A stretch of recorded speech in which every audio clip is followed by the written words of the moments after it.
Pneumonia welcomes you. This is Humera, and today's episode is about eating disorder. It is very common amongst adults, adolescents, and children too, but not everyone realizes that they have one. So, this video is going to be about the different types of eating disorders and how it can have a bad effect on our health. So, let's get started. Eating disorders are behavioral conditions where there is disturbance in the eating behaviors and associated distressing thoughts and emotions. These have an impact on the physical, psychological, and social function. There are various types of eating disorders. These include anorexia, bulimia, binge eating disorder, avoidant restrictive food intake disorder, pica, and rumination disorder. Anorexia and bulimia are the most common in women, but they can occur at any age and affect any gender. People with eating disorders are always preoccupied with food, their weight, their body shape, and there is so much of anxiety about eating, and they think about the consequences that can occur when they are eating certain foods. Usually, it is studied that genes and heritability play a part in why some people are at a higher risk for an eating disorder. But these disorders can also affect those who do not have a family history of this condition. Binge eating disorder is the most common and most dangerous kind of disorder because the person does not have any idea about what they are eating, or they do not have a control over what they are feeding themselves with. They don't understand that now is the time that they should stop. Over a short period of time, they consume large quantities of food, and that results in obesity, hypertension, diabetes, and many other comorbidities. So, bulimia nervosa is where the person is alternating between low calorie safe foods and binge eating on forbidden high calorie foods. So, there is some similarity with binge eating disorder, but here they are alternating. Again, they don't have any control over what they are eating and how much they are eating, and they're very secretive about this behavior because they feel shameful and embarrassed. Binges may be very large, and food is often consumed rapidly beyond fullness to the point of nausea and discomfort. There are possible signs that someone may have with bulimia, like frequent trips to the bathroom right after the meals, large amount of food disappearing, or unexplained empty wrappers and food containers. They can have chronic sore throat, swelling of the salivary glands in the cheeks, dental decay, heartburn, and reflux. There can be misuse of diuretics, misuse of diet pill and laxatives. They will have unexplained diarrhea. Again, there will be dizziness and fainting. And so there is medical monitoring required in severe cases because it can lead to a lot of health complications. In this kind of eating disorder, the person has severe nutritional deficiencies because of their uncertain or irregular eating patterns. They are reluctant, they are hesitant to have food, and that could be because of a lot of reasons. Maybe they are not happy with the way the food looks, the appearance, texture, color, smell is not good enough, or they have loss of appetite, or they are just not interested in eating, or maybe they do not like eating alone. That could be a reason. Lack of company is one of the reasons why they are not able to eat.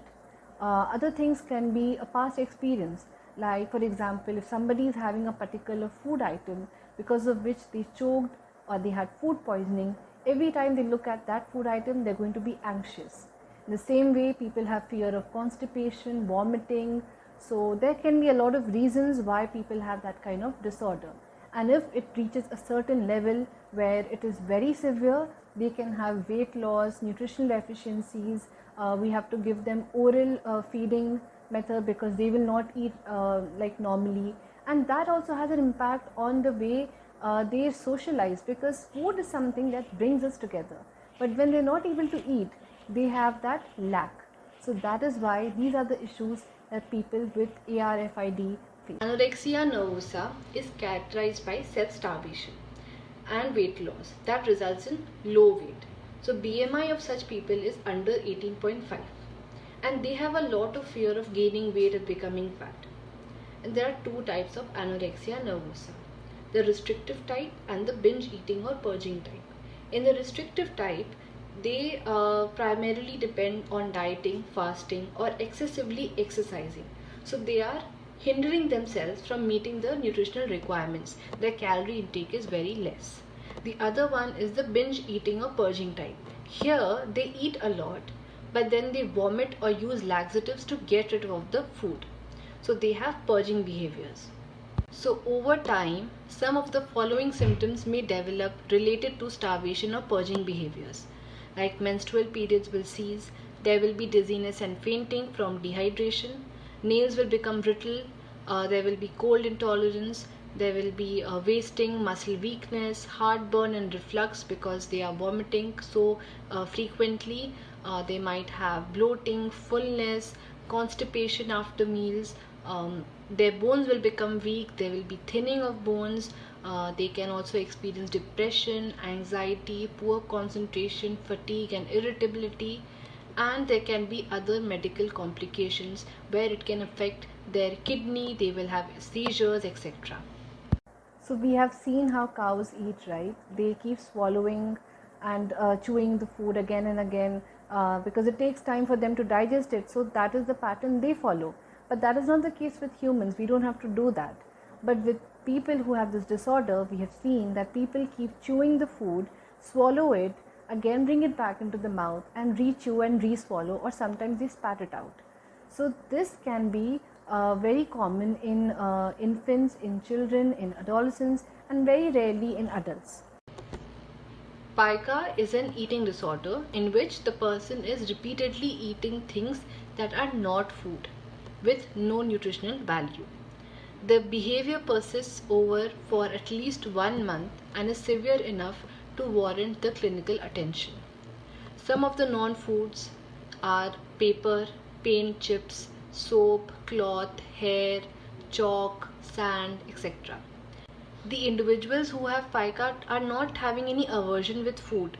They are eating food normally, but they are also consuming the non-foods, and that has a potential risk on their intestinal blockages. There can be toxic effects because of the substances that they are consuming.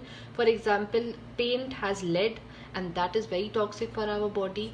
So treatment for pica involves testing their nutritional deficiencies and addressing them, and this is commonly seen in pregnant women, even in children. So we have to be very careful about their behavior, and you have to keep these non-foods away from such people, and you have to counsel them and tell them about the harmful effects that they can have when they consume these foods. I hope that you are able to understand that how harmful it can be to have eating disorder. Educate yourself, educate others, and adapt to a healthy lifestyle. You should know that having a balanced diet is enough, and you don't have to do anything to torture yourself and your body. That's all for today. I will see you all next Sunday with another topic. Do like, share, and subscribe to our channel. And until next time, love, invest, find yourself, and enjoy.